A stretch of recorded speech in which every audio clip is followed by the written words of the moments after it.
SummerSlam is this weekend and the show looks decent. It's not bad, there's been some pretty fun builds, but overall I'm just not that excited. But who knows, maybe this video and talking about all the matches will build a little more excitement for me and hopefully for you too. One thing that's worth noting is this is the first time we're going to see SummerSlam be 2 nights, which is a positive in my opinion, because that means we get to see a lot more people on the card who usually wouldn't get that opportunity. Not you though, definitely not you. SummerSlam 2025. Let's talk about it. Oh, and by the way, Boehner Bronco Buster? Yeah. Where the hell did that come from? Improv. Oh, it's wonderful. Let's start on night 1 with Tiffany Stratton vs Jade Cargill. This whole thing has been very weird to me. First of all, I could have sworn Jade Cargill was going to win the title here and then Naomi was going to cash in her Money in the Bank, but that didn't happen, and it honestly doesn't make any sense to me. Don't get me wrong, I'm super happy with everything Naomi has done so far, and we'll obviously talk more about that later, but I just thought her cashing in on Jade was the direction we were going. It kind of feels like WWE just shocked us for the sake of shocking us. Anyways, I say all that because it sort of changes how I'm looking at who's going to win this match. If Naomi still had the briefcase, I would 100% be choosing Jade Cargill, but now, I just see no reason for her to win, and I kind of think it would be a waste to have Tiffany lose, so yeah, give me Tiffany retaining. Let's just get this out the way. Randy Orton and Jelly Roll vs Drew McIntyre and Logan Paul. Guys, I do not care. I'm not even going to go on a rant about how much I hate the fact this match is happening because like I said, I just don't care enough. I feel like I just know exactly how it's going to play out. Jelly Roll's going to do a choke slam, Logan Paul's going to do some cool flip, and then Randy Orton's going to pin Drew McIntyre. On to the next one. Sami Zayn vs Karrion Kross. Haven't we already seen this match twice?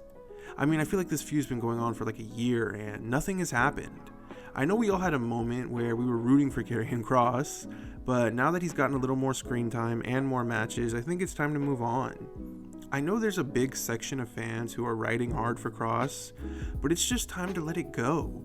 I really see no reason for WWE to keep him around, especially when there are so many people who aren't getting opportunities right now. Anyways, Sami Zayn should win. And finally, we have some exciting matches. Raquel Rodriguez and Roxanne Perez vs Charlotte Flair and Alexa Bliss. I actually cannot wait for this because I think it's going to be a great match. I don't have much more to say other than I'm just really excited. I don't know what's going on with Liv Morgan right now. I think she could show up here and maybe cost Roxanne and Raquel the titles, but even if she doesn't show up, I feel pretty strong about Charlotte and Alexa Bliss winning. I just think they've been doing some really good work together and honestly, they deserve the titles right now. Roman Reigns and Jey Uso vs Braun Breaker and Bronson Reed. Ever since Seth Rollins got injured, I actually feel like Braun Breaker and Bronson Reed have really stepped up and felt like bigger threats than they did before. Instead of just being, Rollins lackeys or whatever, they're now beating the hell out of guys like Roman Reigns. That brings us to this match, and yeah, I'm excited, but I will say right now, I'm only excited because I think Braun Breaker and Bronson Reed are going to win. If they don't win, I will not be happy. I'm going to be angry. Roman Reigns and Jey Uso winning just does nothing for no one. On the other hand, Braun and Bronson winning fully cements these two as huge threats. I mean, imagine if Braun Breaker pinned Roman Reigns. That would just be insane. Like, I know it's a long shot, and even if Braun and Bronson win, Jey Uso will probably be the guy who gets pinned, but I'm going to go with it anyways. Last match of night 1, CM Punk vs Gunther. Hell yeah. So thanks to WWE Unreal, we now know that this was originally the plan for WrestleMania, and man, that makes me depressed. But we're getting it now, so I'm not going to complain too much. Anyways, I already have this match penciled in for one of my matches of the year because how can it not be? As for who wins, I'm torn. I wouldn't mind Punk winning, but I also just want to see more from Gunther. He's such a fun champion who really makes the belt feel important. But if there ever was a time to put the belt on Punk, it might be now. I don't know, let's pick Gunther. I don't feel confident in that at all, but like I said, I'm okay with either way it goes. Alright, time for night 2, and I'm going to speedrun a few of these matches. Solo Sikoa vs Jacob Fatu. I think putting the title back on Fatu would be kind of pointless, and it's time for him to move on to bigger things. Give me Solo retaining. Dominik Mysterio vs AJ Styles. This feud has been really fun, and Dominik is on fire right now, but despite that, I think SummerSlam could be the show where the Judgment Day loses everything, all their titles, so I'm actually going to pick AJ Styles here.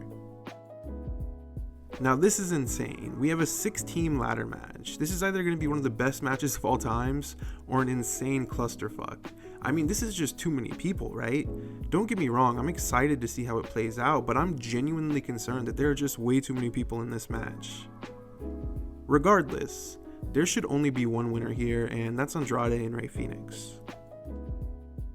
Next we have Becky Lynch vs Lyra Valkyria. Another super fun feud, honestly one of my favorite women's feuds of the last few years. It's another match I'm pretty torn on, and another match I don't really mind whoever wins. I think I'm going to go with Becky retaining because I just think we can do more with Becky and Bayley as a singles feud, meanwhile Lyra moves up the card. I would really love to see Lyra move up to the Women's World title, and maybe even be the person who takes the title off of Naomi. Whoops, that's a spoiler. So yeah, I kind of spoiled it already, but Naomi should retain here. She just won the title, and with the work she's been putting in, she has proven she is not a transitional champion. You guys know I love Io, but this is Naomi's time. Like I said earlier, I want to see Naomi retain, and I would love to see an eventual feud between her and Lyra. I think Lyra has proven she can hang with WWE's biggest stars, and that she belongs right there with them. Honestly, a feud between Naomi and Lyra just intrigues me because it's so different. Imagine 1 year ago if someone told you we were going to see Naomi vs Lyra for the Women's World title. Anyways, give me Naomi.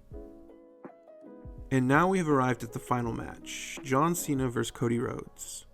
I gotta be honest, I'm not looking forward to this. The WrestleMania match was garbage, so maybe both guys are gonna show up and really try to show everyone that that match was a fluke, but I don't know, I'm just not excited. Neither of the two possible outcomes for this match interest me. Cody wins, okay, we're back where we started. Cena wins, we're kind of stuck. Like, I do think Cody should be the guy who beats Cena, but the timing just doesn't feel right.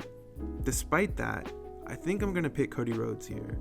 Cody should win, and this should be the beginning of Cena's turn back to a face. Cena's heel run has been cool to see, but at the end of the day, this is his final run. It's time for a redemption arc, and that just started SummerSlam. I just don't want to boo John Cena anymore. And those are my final predictions and breakdowns for SummerSlam. Overall, I'm excited for the show. There's enough really great matches on this card for me to overlook the stinkers, but you know, these are just my thoughts. I'd love to know what you guys think, so let me know.